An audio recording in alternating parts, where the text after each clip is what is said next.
Kommen into the room. Behold, we have everything. Do you know what? He's committing. Fair play to him. Face Dolan, ja. Want to have a horse and to go clip at the club down the Strasse. To be fair to him, he wants that sale, doesn't he? Like, absolutely. No retail worker works this hard for a sale, trust me. Okay, there's like one person in the whole store that does this. And they're the best salesman, to be fair. But it's not important. It's not important. Stooky babies, you would leave them without papa. He is. He is going in on this sale. Is that real hair? Don't ask, never ask. I cut it off the head of a beautiful lady. You didn't have consent. That is not the face of a man who had consent. She will never miss anything ever again. Okay. Yeah. And how much is that? Get out, man. 6pence. Man, inflation sucks, doesn't it? You must be used to sunnier climes. I was born in Cheltenham. Boom. Excuse you. What is he being inventing now? Television. It's not gonna make it. It's not a catchy name, is it? Why would you stick this creepy doll? Okay, that's why. Fair enough. Imagine if he could talk. Don't. Why? Why, sir? Well.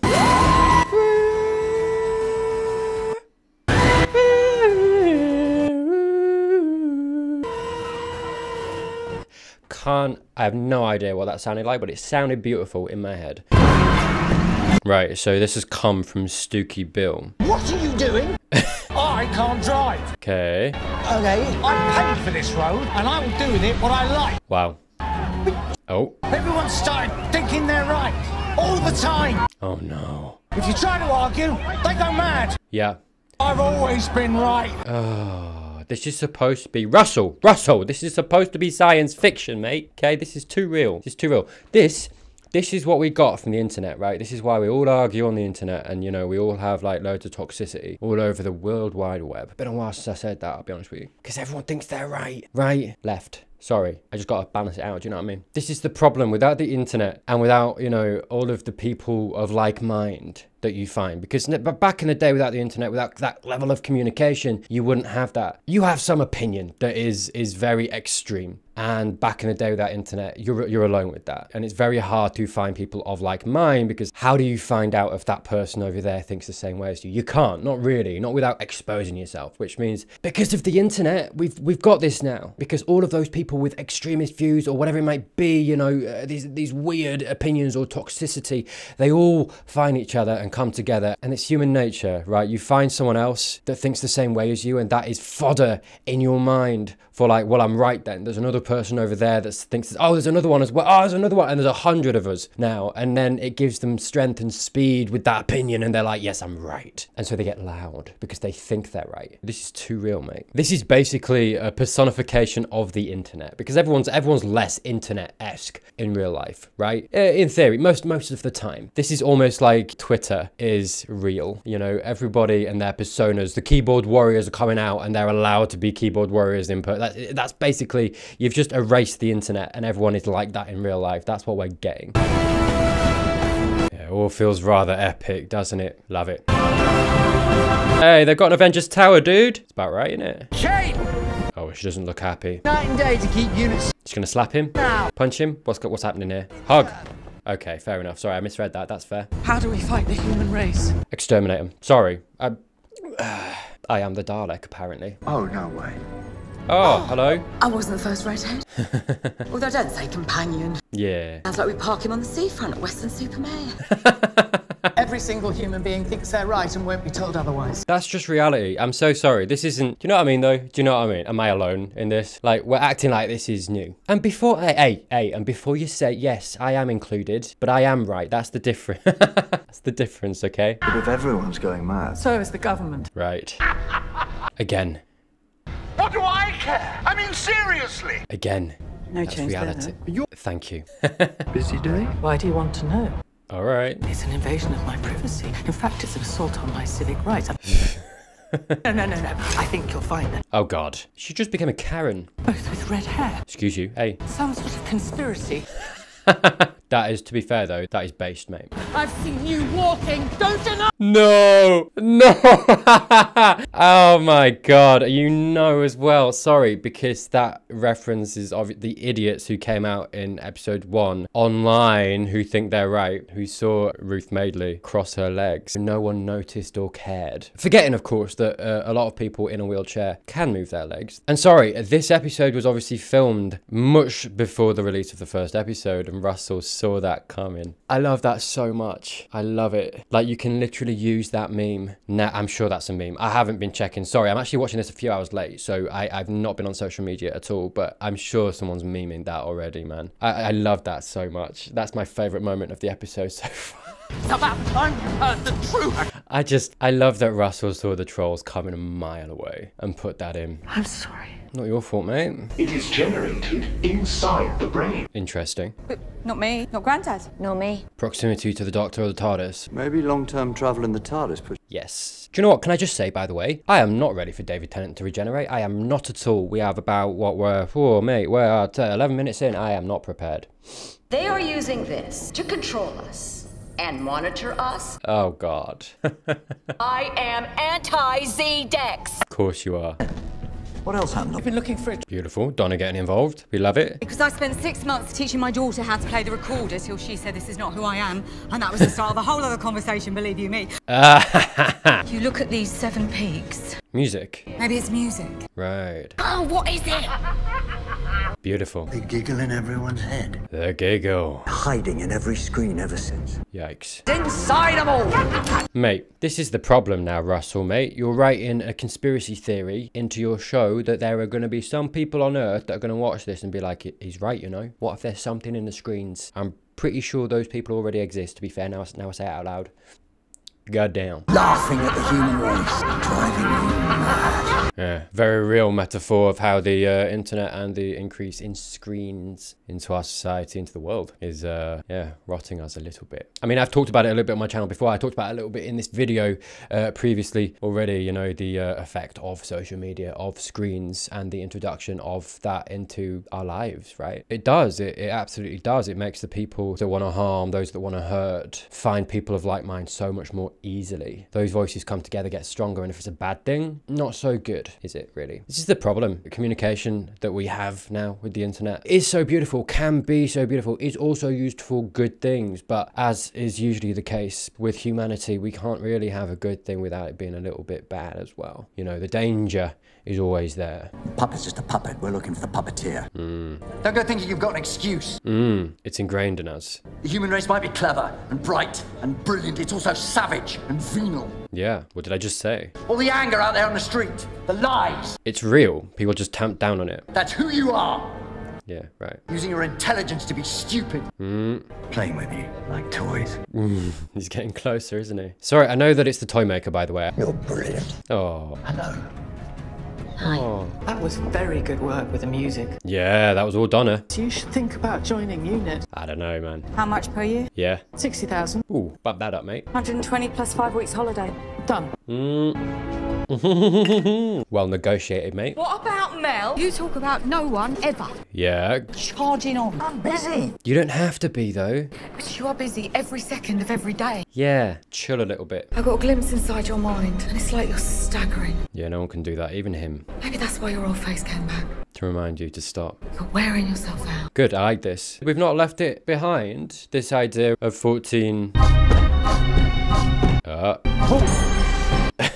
Yeah, this idea of him going, never stopping, never talking about what's been happening. Right, all this trauma, all of these horrible things happening, all of these things he has to do and the toll it's taken on him, never stopping, never, yeah. It's a great point and it's something we've never really dealt with. And I get it to a certain extent, right? You don't want to spend a whole episode with the Doctor just relaxing and doing nothing, right? I get that. But you can work that in somewhere. I don't know, we'll see. It looks like we're gearing up to do that, I think, maybe with Shooty's Doctor. A little bit more, deal with that. You know, I mentioned it in a previous episode, you know, dealing with that and talking about it and especially from last episode and everything that happened with the doppelgangers and the flux being brought up again. And it's paving the way for Shooty's Doctor, which is I really like. Won't it? Once he killed him then. I love that he's just got unlimited balls. Loves to Boris. In Enough. Yeah, Donna. Get involved, mate. Go back to the TARDIS. Oh, it was this clip that I saw. There we are. The toy maker. And I love this music that plays, the little theme that the toy maker's got. It's all very sinister, but also playful. I love that. Also, by the way, I love as well, because, you know, they absolutely have to know that a lot of people won't know who the toy maker and the history and all that stuff, right? But the way that the Doctor reacted to him there and said, you know, Donna, go back to the TARDIS, doesn't usually happen. And it communicates the danger. You can kind of come in without any information and you understand the threat level.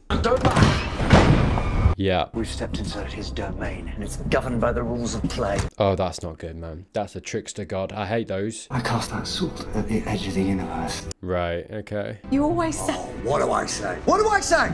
Because I'm always so certain. Here we go. This is the trauma coming out. I'm all Sonic and TARDIS and Time Lord. Take that away. A lot of resentment coming in. Take away the toys. What am I? Yeah, it's this crisis of a character. He doesn't know who he is anymore. I mean, that's been the theme, right? Why this face? Why? Maybe I'll save you. I love that vulnerability in the Doctor. I mean, it's something we've seen before. It's not new necessarily, and I didn't really comment on it so much in Wild Blue Yonder, but opening up about the Flux, and the Flux being, things were happening so fast in that episode, and I was kind of, you know, it moved on so quick, and I think I just forgot my thought, but yeah, I loved when the Flux got brought up, and that scene was so beautiful when it was thrown into 14's face, and you know, he opened up, and you could see that had really, really affected him. Even though it wasn't his fault, he felt responsible. And yeah, absolutely, we've just seen here that, you know, going through his head is this thing of, I just create mess and chaos, and what am I without these things? Who am I? Am I just this person going through reality, going through time, messing things up and creating the Flux? Or even just failing to prevent it? And I really wonder whether we'll kind of find a little bit of clarity or conclusion to that arc in this episode, or whether that will be something that goes into Ncuti's era. I'm more on the side of probably going to pass over into Ncuti's era, but maybe that's where the regeneration comes in, right? Maybe putting some of that to rest and being like, right, that dies with me and I can be someone new and have clarity in who I am. And maybe that's why there is the regeneration into Ncuti. Maybe that's what that represents, right? I wonder. Why? Immediately. Doctor, why would you? That was so silly. Giggle. Oh, he's a doll, yeah. And I prance, but I can never go home again. Yikes, man, that is scary. I thought I was clever. Yeah, I love, oh man, don't you love when David does the evil? You know what I mean? The sinister or the eerie. I saw a friend sent something off Tumblr to me saying like, bring David back at some point to play the Master and have his whole shtick be like, oh, you like this face, right? I've taken it for myself now. So that would just, it would make so much sense and it would be brilliant and it would be so nice to see David do that. Sorry, I don't know how people would feel about that, to be honest, him coming back again. This is the thing though, I don't think, I was having a conversation the other day, I was like, it doesn't, as much as obviously David is, his run here is coming to an end in this episode, it doesn't feel like he'll never come back to the role. I don't know, that's just me. What about you? I don't know. Comment down below. Do you think David's going to come back in some form, whether it's the Doctor, whether it's the Master, whether it's something? I just, even if it's not for a decade or 2 decades, maybe he comes back as an old man, I don't know, but I can't see him never coming back to the show again, you know? I feel like he loves it too much. If this is a trick, I will kill you. Starting strong. I like it. I lost my precious hubby. Just walk away. Do you know what? Hereditary, that bit. Do you know what I mean? Jump out the window. Absolutely. No way. Not staying in that room. No, thank you. Babies can't sleep. Okay. No. We all got to just relax, yeah? Dear Papa. I swear to God, if that baby gives her a wet willy, I would be, it's the worst. Forget it. Murder me? Pfft, absolutely, that's fine. Wet willy me? No. I am done, mate. Kill me now. Donna, I will not think less of you if you absolutely boot that baby out the window. My name's Donna. Now I think that you're a goner. Yes. I stamp it. Anything to add? Beautiful. Nice. Donna's so great. Mate, I hope Donna makes it out of this. Because wouldn't it be great if Donna comes back, you know, with Ncuti? Not like a lot, but, you know, for like a guest appearance or something. That would be so nice. This is the thing. I feel like Tennant and Tate kind of come as a couple. I don't know if she'd come back without him. I don't know, maybe. Oh, we're going to go over this. Okay. He'd be liking the redheads. That's a good point. There's been a few of them, actually. Her consciousness survives. Oh, well, that's all right then. Oh, man. He's really here to just torment the Doctor, huh? I challenge you to a game. All right. Go on the attack, yeah. What's it going to be? Thumb war. Easy. Absolutely. The Master was dying. When he lost, inside my gold tooth. Okay. There's only one player I didn't dare face. The one who waits. Ooh. Okay. That's someone else's game. Wow, okay. Little seed for future. Beautiful. I like it. I made every opinion supreme. That's the game of the 21st century. They shout, and they type, and they cancel. Now everybody wins. And everyone's happy. The never-ending game. Yeah. I'll go first. But he'll cheat. No, shame. This evil, like, god who just torments people. He's like, cheating? No, wash your mouth out, sir. Yeah, it's funny, isn't it? That line there, and they all won. Now everybody wins. And everyone loses. And the Doctor being like, they all lost. It's like, what is the end goal to that, right? This internet discourse, this cesspit of arguments and wanting to be right and arguing that you're right and all this begs the question, what's the point? And I mean, you know, you'll have people answer, the point is to change the mind of the other person, but is it? Sometimes it's not. A lot of the time it isn't. A lot of the time people just want to shout. You know, they want people to know what they think and that they at least think they're right. Maybe to display how clever they are because they came to this conclusion that, you know, they think is absolutely right and anyone else is wrong. I just think quite often when that stuff is happening online, it's not about being right a lot of the time. It's about ego. It's about having your say, right? That almost becomes more important than changing anyone's mind, which should be the point. But I think to have that conversation of like trying to change someone's mind, the conversation looks very, very different. It's not shouting, right? It is a discussion. It's a conversation. People online so often say that they want a debate, but what they want is to be proven right. I mean, some people are going to argue that that is the point of a debate, but I don't think it is. The point of a debate is to exchange ideas and to come away with it perhaps knowing the other side a little bit better so that you can perhaps understand where you stand a little bit better, right? But I think so often debate is a word that kind of overrides everything else and simply is just, I am right and I want an audience in which to prove that. Not for the other people, you know, and not to learn, but for myself. Sorry, I'm rambling a little bit of a digression, but sorry, I mean, hey, you let me know, do you agree, do you disagree? You know, let me know in the comments, but I feel like so often internet discourse nowadays is just shouting. It isn't discussion, it's not trying to better ourselves, it's not an exchange of ideas, it is just people yelling at each other for their own ego. And I think that's the point of those lines there, is that if everybody's right, no one wins, right? That's what the episode is displaying for us. And it individualizes people. It separates people, right? That's not the way of community. If you think you are individually right, you don't come together with other people, you stay on your own, right? And you lose community, you lose communication because of that. Damn. Best out of 5, mate? 1 all. I won the game. Many years ago. Ah, beautiful. Best of 3. Okay. Donna! I'm already running! She knows the drill. Donna needs access to the subframe. There is no one in London faster on a keyboard. Yeah, that's true. Beautiful. Absolutely.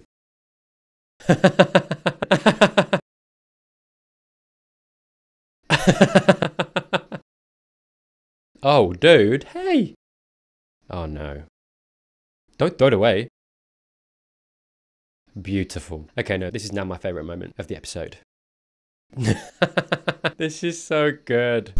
What an entrance, though. Let's be honest with ourselves. That is what we should all aspire to. Is that what he does? Beautiful. Ruth just standing. I swear to God, if I see any tweets that are like, oh, she stood and no one noticed. I mean, we've already approached it in the episode already, but I swear to God, if they missed that, and hey, look, the people making those kinds of tweets, they don't have media literacy anyway. So they might have missed it. They might have. But I swear, if they clip that and rage about it online, my goodness. But beautiful as well, though. Like, again, it's nice that we do have a wheelchair user on screen that is getting out of their chair, you know, and showing us that and showing that that's possible, because this is the thing.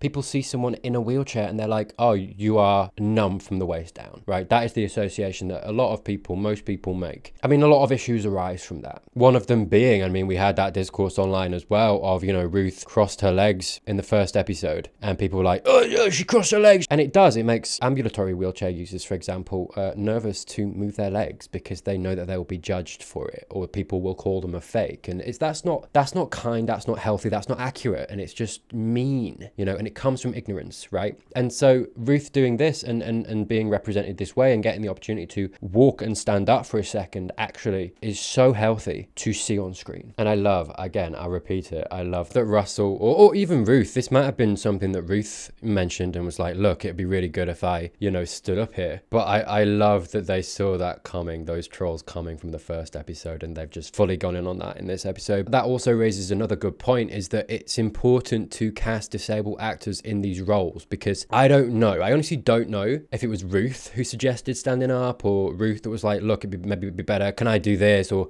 you know, maybe there was some collaboration there. I don't know whether Russell would have been like, look, okay, now you stand up. Do you know what I mean? It might have been more collaborative. I don't know, but this is the thing. When you have somebody who is disabled, who does use a wheelchair, who does have mobility, partially at least, in that role, they know what is good and what is healthy representation. And when you have an actor trying to act that, so often you can find inaccurate representations in that media because of that. I mean, I hear this argument a lot of like, well, the actors, they should be allowed to act and play whatever role they want. And it's like, I get where you're coming from, but no, because that's the problem. If an actor has to act and pretend they have a disability, so often they don't perform that accurately. And then you have representations in media, which I've talked about so often, are so important for those who aren't disabled, who don't use a wheelchair. You have those people watching this stuff and they are educated. This is where their education on this stuff comes from. And if that education is inaccurate because we've got an actor playing a disability that they don't have, so often that is misrepresented, right? And it isn't communicated well to the audience, which is why it's so important to cast disabled actors in these roles. You then do have the director and the writers collaborating with the actor, and if something's wrong, the actor can be like, I wouldn't do this because of this. And an able-bodied person wouldn't know that because they don't have to deal with that. And an actor that isn't disabled wouldn't be able to correct that because they don't deal with that themselves. Do you know what I mean? So it's like you get more accurate representation, and it's so important. It's just genuinely so important to have that. And you only get that if you hire disabled actors. Where are my staff? I think they're still falling. Oh dear. People got to stop asking questions, mate. Why you're so small? All right, whoa, hang on. And you know full well that I've had many faces, containing something far more. Ooh, threatening now, good. So come with me. Oh, hello. Infinite games. What an invitation. He's tempted. And yet, You make games out of bricks falling upon other bricks. That's fair. Oh, you know he lost like a couple thousand years to Minecraft, mate. One more game! Ooh. Ooh, is this how he regenerates, I wonder? I played the second game with this doctor. Oh, with the next doctor. With the next doctor. Wow, okay. Are we getting shooty in this episode? Are you for real? He's not dying God. alone.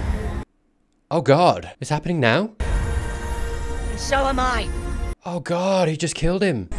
You're gonna be someone else. Oh, it's nice that he's got these two with him. Are we getting shooty for the last bit? It's time. Here we go again. Oh, David. Oh, sir. Well done, mate. Hey. Oh, yes. Beautiful. Oh, come on. Are you serious, man? You can't do that to me. I'm tearing up. Again, the same face. Is he the 50? This is anticlimactic. Could you pull each way? What? Feels different this time. Okay. Is this a game? Is this a toy maker? What is happening? What? What? What? What? Shooty, have you got shorts on? Are you just in underwear, buddy? What is happening? You're mean. Not me. Yeah? What is happening? Does this work? I don't know. What? There's two of them, so he just survives now? Tennant's just here? He's in his underwear, amazing. Beautiful. Do you think he requested that? I would have. Someone tell me what the hell is going on here? Beautiful. Bi-generation. Okay. I have bi-generated. Bi-generation is supposed to be a myth, but... Hey, he's beautiful, isn't he? He's great. Look at him. He's absolutely smashing this. I think you're beautiful. Yeah. Still beautiful. I challenge you to a game. Beautiful. There's two of you. I love this so much. But that's cheating. How? Yeah. And you did this. You did. You doubled us. I'm so sorry. I gotta take a moment. This is insane and I love it. Moments like these are a joy. Yeah, they are. The maker of the games. He's in his underwear. If you drop it, you lose. Right. Wait, so hang on. So is Tennant survive? That's my question. Is he sticking about? I love this. Shooty, why would you do that? Hey! Yeah. I'm so sorry. He's into it, man. Hey, he's a playful doctor. I love that they are going full in on this, man. Oh. Oh, my boy fumbled. Banish you from existence. Done. My legions are coming. What? Why would you drop that on us? What?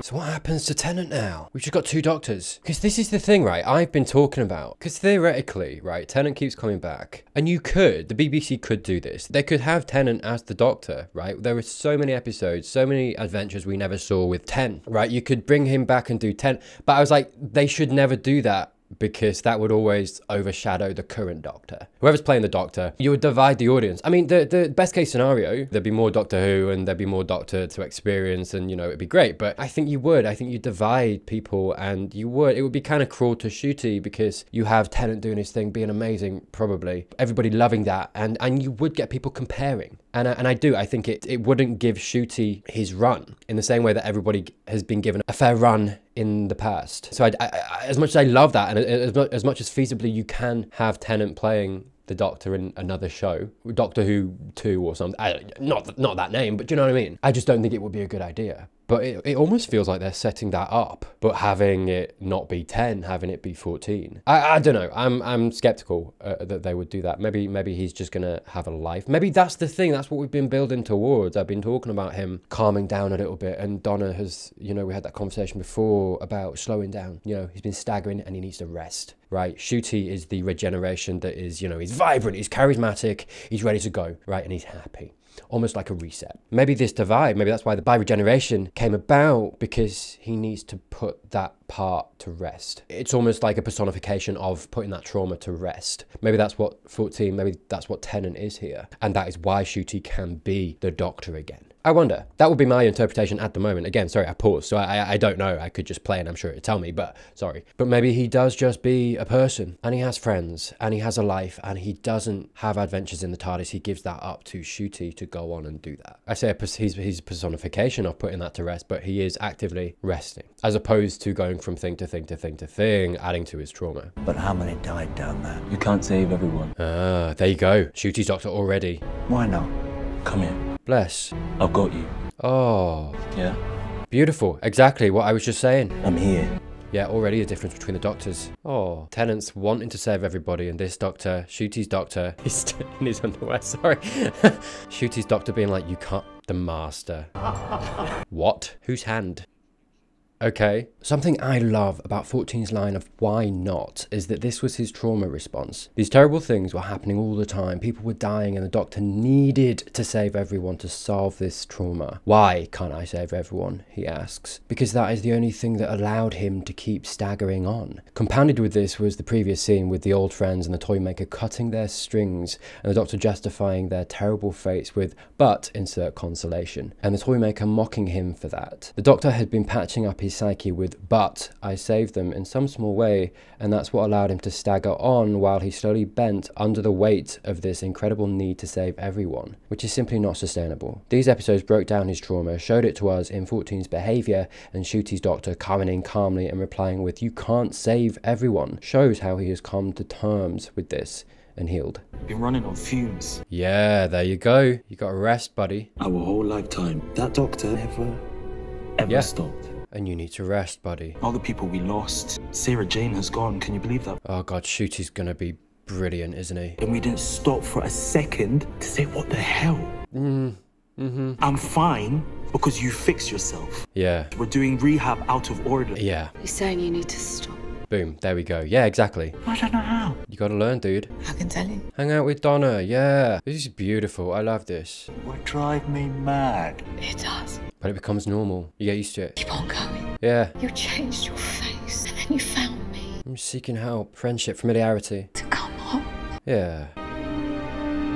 Oh, this is lovely. Do you Oh, now this feels like an anniversary, doesn't it? He flies off. And he is the Doctor. This isn't like when he left the Hand Doctor with Rose. I mean, I suppose that was the Doctor, but a human version of the Doctor. But this is the Doctor. This is the Doctor that we know. This is huge, you know, stopping. And we get to go along with the Doctor. We get to carry on the adventure with Ncuti. Nothing's changed, but for the Doctor, for Tennant, he stops. And there's something really sad about, as much as this is good and I like it a lot, there's something sad in that. Bless him. But I could never let the TARDIS go. What if? There's another TARDIS. What? We're in a state of play. Are you gonna hit the TARDIS and make two of them? Stand back. Oh, he's great. Wish me luck. Go on, hit it. We won the game. And you get your Get prize. a prize, honey. Yes. It's mine. Beautiful. I am so sorry. Oh, good, good. Less sad now. He still gets to be the Doctor, maybe, one day. Oh! He is the Doctor. The way... Good. Wheelchair accessible. Beautiful. Ooh, jukebox. Hello. Wait, is Ncuti off? Is that his? You weren't gonna leave without saying goodbye. Come here. Oh, he's taking the copy. That's nice. I love you. Get out. I'm not doing that again. Nice. Oh, that's a nice moment. And he's off. This species only communicated with their eyebrows. I thought, I can do that. Am I late? Door was open. Oh, this is nice. And he's got a TARDIS. So sorry, that's what I keep trying to say, but the stuff keeps happening. It's not just he's being left behind. That you know, that's not how it feels anymore. It doesn't feel sad anymore. He still feels like the Doctor, but he gets to rest. I love that so much. We could always go in the TARDIS and find out. Yeah. Don't go sneaking off to Mars. Again. Oh. It was just once. Killer Angel. Amazing. He took me to New York last week. Beautiful. So he's still doing his thing. Can't stop completely, can he? Can't turn down my favourite niece. Oh. I like that. Well, that's what you are. That's so sweet. My brother-in-law, the evil stepmother. I'm glad he has this. I ended up with a family. The vegan one is in the flowers.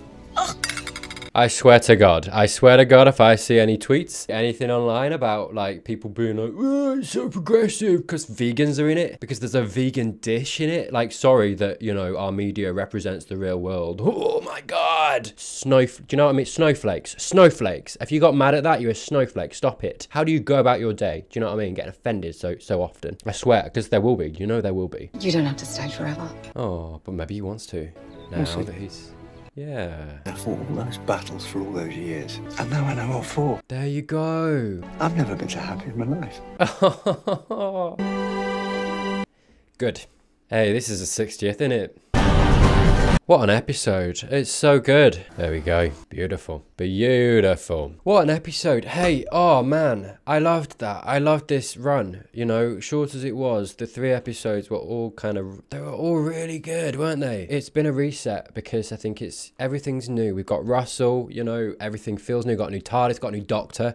We got a new way that we've regenerated as well. And I think it's beautiful that we've got this. We look at for the 50th anniversary and the introduction of it. How symbolic is that? The introduction of the War Doctor and everything that happened there, and how in this 60th anniversary, I think it's so poignant and lovely that we have a rest, you know. We have the Doctor finding peace. Yeah, I think something that's been missing from the show, from this character for so long, is what are you fighting for? Where are you going? Why? And to have him for a moment deal with that, and he's not just human, right? You know, that human version of the Doctor we got in at the end of, what was it, Journey's End? It's not the same as that, right? He's not just settling down with a family and never being the Doctor again. He's still the Doctor. He's taking people in the TARDIS. He's got a TARDIS and he's doing that. And I think that's so lovely as well, right? Because I think there was that note of sadness when that's what I thought was happening. I still liked it, but there was that note of sadness. And I think that note of sadness is taken out because they gave him a TARDIS and he's still doing his thing. It's just, he's not going around saving the world anymore. He's going around and having fun, visiting and being with family. And God, I love that so much. And I think, yeah, the symbology between the 50th and the 60th, what we got here compared to what we got there is just such a beautiful contrast, and it's so appropriate, I feel like, for a 60th anniversary, especially considering, you know, what happened in the 50th. And yeah, I love it. I think we've had such a good run with David again. Yeah, like I say, I don't know if this is going to be the last time we ever see him in the role. I mean, look, hey, I said that, funny that I said that, and I'd been thinking about that, because now we do have this reality now where we can go back to David Tennant being the Doctor whenever we want. And what happens when he regenerates? Does he just die, or does he regenerate? Again, do we have another? We've essentially got 2 Doctors in reality now, right? Can Tennant come back into Shooter's era? Not, you know, again, I don't think that would be good. I don't think that would be healthy necessarily to do that too often, but he's there, right? He can make a guest appearance, a cameo or something. I don't know whether they would do that, and I don't think they're going to do that in the first season of Shooties for sure. I think it's important to give him his individuality and to be the Doctor, but it's a very interesting precedent they've set in this episode, because now we have got 2 Doctors, and Tennant can come back whenever he wants, and not only they don't have to do any finagling, he is just the Doctor with a TARDIS. Maybe in the downtime between Shooties, the main Doctor Who show, you could have maybe some specials every so often with Tennant coming back. Again, there are issues with that. There's that, you know, that's problematic, I think, but they could do it. Whether they will, I don't know, but yeah, what an interesting future and change. We're seeing change in the show, right? I mean, I mentioned in the first episode about the sonic screwdriver and the new power that we saw, and now we're seeing this by regeneration, which is super interesting too. The implications for that are you can do so much with that, and beautiful, and like I say, new everything, and this does feel like a reset. It is a reset in every sense of the word, and going forward, it's just gonna be a fun time in it. So yeah, that's it. That's the video. Thank you so much for watching. I think it'd be fun to do the Christmas special. I've enjoyed these 3 episodes so much. But yeah, if you've enjoyed this video, if you've enjoyed this Doctor Who run, please do consider subscribing, ticking that notification button as well, and you'll be notified, reminded when I do some more Doctor Who in the future. I will be doing the Christmas episode, I think, at least. So yeah, stick around for that. But hey, I do other stuff too. So thank you genuinely for all those who support me. I have a Patreon and YouTube memberships. Link in the description down below if you'd like to support me. But with that said, the 60th anniversary is over. Thank you so much for watching it with me. And other than that, I hope you have an amazing Christmas. Take care and see you soon.